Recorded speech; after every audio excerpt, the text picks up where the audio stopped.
Hello दोस्तों। तो कैसे हैं आप लोग। तो पिशाचिनी के चौथे एपिसोड में आपने सुना माया निधि से बात करके जब अपने घर चली जाती है तो निधि फिर से माया से मिलने जाती है उसका कुछ सामान लौटाने के लिए। वहाँ से निधि वापस नहीं आती। 3 घंटे बीत चुके थे, निधि वापस नहीं आती है तो राजन माया के घर वापस जाता है। अब आगे सुने। राजन निधि को लेने के लिए माया के घर की ओर आगे बढ़ता है। वह देखता है कि माया के घर में हल्की सी रोशनी हो रही है। राजन जाता है और दरवाजे की घंटी बजाता है। राजन, माया जी, निधि को बुला दीजिए। माया हैरान होकर, निधि जी, उन्हें तो गए हुए काफ़ी टाइम हो चुके, वह घर अब तक नहीं पहुंची। राजन, काफ़ी देर हो गई है, हमारा घर तो सामने ही है, क्या निधि यहाँ पर नहीं है। माया, नहीं राजन जी, यदि वह घर पे होती तो मैं आपको ज़रूर बताती। राजन सोच में पड़ जाता है और मन ही मन सोचने लगता है कि निधि कहाँ जा सकती है। वह किसी बिना सबूत के माया पर इल्ज़ाम भी नहीं लगा सकता था। इधर राजन की माँ सीढ़ियों से उतर रही थी तो उनका अचानक पैर फिसल जाता है और वह सीढ़ियों से नीचे गिर जाती हैं। राजन हताश होकर घर वापस लौटने लगता है तो घर पहुंचकर देखता है कि निधि तो घर पे ही होती है। राजन हैरान हो जाता है और सोचने लगता है कि निधि कब आई, मैं तो यहीं चहलकदमी कर रहा था तो राजन दिखी क्यों नहीं। राजन, निधि दिखी क्यों नहीं। अगर आती तो मुझे आभास जरूर होता, मुझे आभास क्यों नहीं हुआ उसके आने का। राजन निधि की ओर आगे बढ़ा तो उसने देखा उसकी माँ सीढ़ियों के पास गिरी हुई है। राजन, माँ, चिल्लाकर सीढ़ियों की तरफ भागा। राजन ने माँ को सहारा देकर उठाने की कोशिश की पर वह उठ नहीं पा रही थी। राजन ने उन्हें अपने हाथों में उठाया और ले जाकर उनके कमरे में बिस्तर पर लेटा दिया। राजन काफ़ी परेशान हो चुका था अपनी माँ की इस हालत को देखकर। राजन ने तुरंत हॉस्पिटल में फ़ोन किया। राजन, हेलो, मैं राजन बोल रहा हूँ, मुझे एक अपॉइंटमेंट चाहिए, अर्जेंट। राजन को तुरंत ही हॉस्पिटल में अपॉइंटमेंट मिल जाता है। राजन अपनी माँ को लेकर हॉस्पिटल पहुँच जाता है। निधि भी साथ में थी। माँ को चेकअप के लिए डॉक्टर के पास भेज दिया। राजन परेशान था कि डॉक्टर क्या जवाब देंगे और दूसरी परेशानी ये थी कि निधि कब आई। निधि वहीं खड़ी थी। राजन ने निधि से पूछा कि तुम कहाँ गई थी। निधि कहाँ थी मतलब, आपको बताकर तो गई थी ना, माया जी के पास। राजन, तुम वहाँ से कब वापस आई। निधि, मैंने देखा कि आप किसी कार्य में व्यस्त थे तो मैं अंदर आ गई। राजन, वो तो ठीक है, पर जब माँ गिर गई तो तुमने माँ को भी नहीं उठाया। निधि, मुझे सचमुच पता नहीं चला माँ कब गिरी। राजन, कमाल करती हो यार, इतना बड़ा एक्सीडेंट हो गया और तुम्हें आवाज़ तक नहीं आई। राजन गुस्से में, खैर जाने दो। माँ को देखने के बाद डॉक्टर कमरे से बाहर आ गए। उन्होंने राजन को बताया कि माँ को पैरालिसिस अटैक आया था। राजन ये बात सुनकर हैरान हो गया और घबरा भी गया। माँ को हॉस्पिटल में भर्ती कर लिया गया। राजन ने माँ के इलाज के पैसे जमा कर दिए। राजन और निधि घर की ओर चल दिए। काफ़ी रात हो चुकी थी। निधि ने खाना तो बना लिया था। राजन और निधि ने खाना खाया और दोनों सोने के लिए चले गए। कुछ ही देर बाद राजन गहरी नींद में चला गया। राजन सपने में निधि को देख रहा था। निधि अंधेरे में खड़ी थी। उसकी आंखों में बेतहाशा आंसू बह जा रहे थे। उनकी दोनों बाहें राजन की ओर आगे बढ़ी हुई थी। निधि डरी हुई और घबराई हुई लग रही थी। वह बार बार कह रही थी, मुझे बचा लीजिए राजन, मुझे बचा लीजिए। फिर अचानक से तेज गति से वो पीछे अंधेरे में चली जाती है, जैसे ही उसे कोई पीछे खींच रहा हो। अंधेरे में जाते जाते अचानक से निधि गायब हो गई। ये देखकर राजन घबरा गया। राजन की नींद यह देखकर टूट गई। जैसे राजन की आंखें खोली, उसकी सांसें अटक गई क्योंकि उसके साथ निधि थी। घबराने की वजह नहीं थी, बल्कि घबराने की वजह थी कि जिस तरह वह लेटकर राजन को देख रही थी, राजन को याद आया सपने में उसने माया को भी कुछ ऐसे ही देखा था। राजन ने अपने सर को झटका। वह अपने मन मस्तिष्क से माया का ख्याल हटा रहा था। राजन खुद को संभालते हुए निधि से पूछ रहा था, ये क्या कर रही हो? इतनी रात को तुम्हें नींद नहीं आ रही? निधि राजन के करीब आने लगी। राजन को बहुत अजीब सा एहसास हो रहा था। ऐसा नहीं था कि वह उसके करीब पहली बार आ रही थी। राजन को ऐसा लग रहा था जैसे कि निधि उसके पास नहीं। वह देखने में तो निधि जैसी ही लग रही थी, पर उसका एहसास निधि जैसा नहीं था। निधि राजन की ओर आगे बढ़ रही थी। राजन पीछे की ओर हट गया। उसने निधि को सोने के लिए कह दिया। निधि चुपचाप मुंह फेर कर लेट गई। राजन भी दूसरे कमरे में जाकर बैठ गया। बैठे बैठे थकान के कारण राजन को नींद आ गई। राजन हॉस्पिटल में खड़ा था, माँ के वार्ड के बाहर। माँ से मिलने का इंतज़ार कर रहा था। डॉक्टर भी माँ को देखकर कुछ बात करते हुए चलते गए। उन्होंने राजन को उसकी माँ से मिलने की भी इजाज़त नहीं दी थी, इसीलिए राजन बाहर खड़े खड़े इंतज़ार कर रहा था। राजन ने अंदर जाकर देखा तो कोई उसकी माँ का गला दबा रहा था। यह कोई काली सी परछाई सी दिख रही थी। राजन उससे ज़्यादा न देख पा रहा था, न ज़्यादा समझ पा रहा था। माँ का दम घुट रहा था, उसकी सांसें फूल रही थी। राजन बस दूर खड़े उन्हें देख पा रहा था, कुछ करना चाह रहा था। राजन खुद को कुछ कर पाने में असमर्थ था, जैसे उसे किसी ने बांध दिया हो।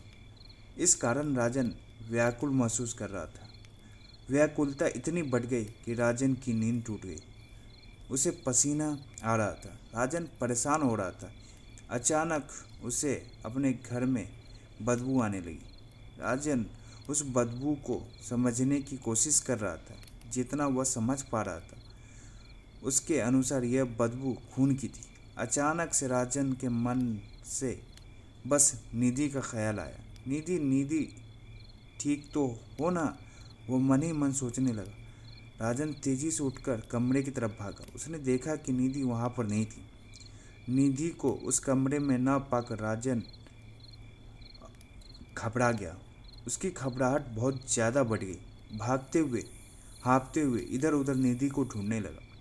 राजन निधि को जब सब जगह देख चुका था कि अचानक उसकी नज़र किचन की तरफ पड़ी। राजन किचन की ओर भागा।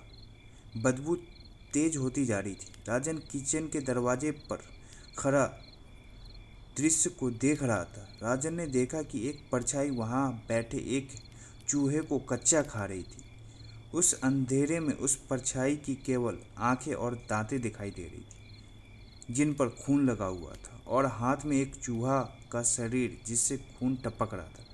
राजन के मन में ख्याल आया कि यह निधि ही है, क्योंकि निधि अपनी जगह पर नहीं थी। उस घर में निधि और राजन के अलावा और कोई भी मौजूद नहीं था। राजन किचन से भाग गया। राजन को अचानक से उल्टी जैसी महसूस होने लगी। राजन को कई उल्टियाँ भी हो गई। उसके मन में ख्याल आने लगा कि कोई चूहा कैसे खा सकता है। पर सबसे ज़्यादा हैरानी की बात यह थी कि चूहा खाने वाली कोई और नहीं बल्कि उसकी पत्नी थी, जो कि मांस मच्छी से दूर रहती थी। राजन हैरान था कि निधि चूहा क्यों खा रही थी। उससे बहुत अजीब अजीब ख्याल आने लगे। राजन को निधि का यह हाल देखकर अपने सपने की याद आने लगी। राजन की नज़र फिर अपने कमरे पर पड़ी तो उसकी आंखें फट गई। निधि वहाँ सो रही थी। निधि यहाँ है तो वहाँ कौन था? और अगर वह निधि थी तो वह इतनी जल्दी यहाँ आकर सो कैसे गई? राजन का सर चकराने लगा। अचानक उसे याद आया कि सपने में उसने अपनी माँ को दम घुटते हुए देखा था। राजन ने हड़बड़ी में हॉस्पिटल में फ़ोन लगाया। हॉस्पिटल में उसे खबर आई कि हाँ, उसकी माँ का दम जरूर घुट रहा था, पर अब उसकी माँ की हालत बेहतर है। हॉस्पिटल से मिली यह खबर से राजन की जान में जान आई। बोर हो चुका था। घर के हालातों से राजन को काफ़ी हैरानी हो रही थी। राजन सुबह फ्रेश होकर ऑफिस के लिए निकल गया, पर उसका मन हमेशा उलझन में रहता था। वह काम खत्म करके वापस घर को आ गया, पर उसके मन में डर था। उसके मन में सारे दिन उथल पुथल मची हुई थी। कई ख्याल एक साथ आपस में लड़ रहे थे। आखिर क्या हो रहा है? माया कौन है? निधि जैसी क्यों नहीं है? माया क्या चाहती है? क्या माया ने ही कुछ किया है निधि को? राजन जब ऑफिस से थक कर घर पहुंचा, वह पानी का गिलास ले पानी पीने जा रहा था। हॉस्पिटल से राजन को फ़ोन आया। रिसेप्शनिस्ट, क्या मैं मिस्टर राजन से बात कर रही हूँ? राजन, हाँ जी बोलिए। रिसेप्शनिस्ट, मिस्टर राजन, आप बिना समय गंवाए तुरंत हॉस्पिटल पहुँच जाइए। आपकी माँ जो एडमिट थी रूम नंबर 103 में, आज उनका डेथ हो गया है। रिसेप्शनिस्ट की ये बातें सुनकर राजन के पैर तले जमीन खिसक गई। सांसें अटक गई, जैसे दुनिया थम गई हो। आज राजन की माँ उसे छोड़कर इस दुनिया से चली गई थी। राजन फपक कर जोर जोर से रोने लगा।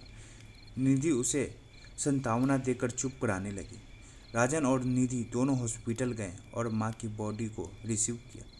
बॉडी को रिसीव करते समय राजन को जो बात डॉक्टर ने बताई, वह बात राजन को हैरान कर गई। डॉक्टर ने बताया कि आपकी माँ सांस नहीं ले पा रही थी, जिससे उन्हें हार्ट पर प्रेशर पड़ा। दम घुटने और हार्ट अटैक से उनकी डेथ हो गई। राजन को अपना सपना याद आ गया। उसने सपने में माँ का दम घुटते हुए देखा था। वह अंदर तक सहम गया। राजन समझ गया था जो होने वाला था उसे सपने में देखा था। निधि वाला सपना भी सच था। जो मेरे साथ, क्या वह निधि है? क्या कोई और? बॉडी रिसीव करने के बाद राजन और निधि दोनों ने मिलकर माँ का जल्दी से अंतिम संस्कार कर दिया। बहुत ज़्यादा लोग को तो वो लोग नहीं जानते थे, और परिवार में निधि और राजन के अलावा कोई था ही नहीं। माँ के जाने के बाद राजन बहुत ज़्यादा परेशान रहने लगा। उनका मन हर समय उदास रहता था। उसे लगता था कि अभी यहाँ से आकर माँ कहेगी, क्या हुआ बेटा, तू इतना परेशान क्यों है? आ मेरी गोद में सर रख ले। वह कहते हैं ना, जब तक हमारे पास सब कुछ होता है हमें उसकी अहमियत नहीं होती, पर जिस दिन हम उस शख्स को खो देते हैं हमें उसकी अहमियत का एहसास हो जाता है। राजन मन ही मन सोचने लगा कि अगर आज माँ होती तो मैं अपनी उलझन बताता, वह मुझे कुछ न कुछ सुझाव जरूर देती। राजन को यह बात भी अजीब लग रही थी कि अचानक उसकी माँ सीढ़ियों से गिर गई। उन्हें पैरालिसिस अटैक आ गया। उसके 1-2 दिन बाद ही उनकी डेथ भी हो गई, वो भी हार्ट अटैक से, जबकि राजन की माँ को कोई बीमारी भी नहीं थी। ये सब बहुत अजीब था। राजन को कुछ समझ नहीं आ रहा था। राजन अपनी माँ और उनके प्यार की कमी को महसूस कर रहा था। निधि सामने थी, पर उसे पराई जैसी लग रही थी। इस समय राजन अपने आप को बहुत अकेला महसूस कर रहा था। राजन के गर्दन के घाव के लिए डॉक्टर ने उसे दवा दी थी, कुछ दवाइयाँ खाने के लिए जो घाव को अंदर से भरती, और एक दवा घाव पर लगाने के लिए। दवा खाते हुए राजन को करीब 1 सप्ताह हो चुका था, पर घाव जैसा का तैसा, कोई सुधार नहीं था। उस घाव में उसे दर्द और जलन दोनों महसूस होती थी। क्या निधि वापस आई थी? यदि निधि वापस आई थी तो उसका बर्ताव इतना बदला हुआ क्यों था? निधि वापस नहीं आई थी तो वो कौन थी? राजन की माँ रहस्यमय तरीके से मौत के पीछे माया का हाथ या किसका? ये जानने के लिए लाइक, कमेंट एंड सब्सक्राइब जरूर करें और अगले एपिसोड का इंतज़ार करें।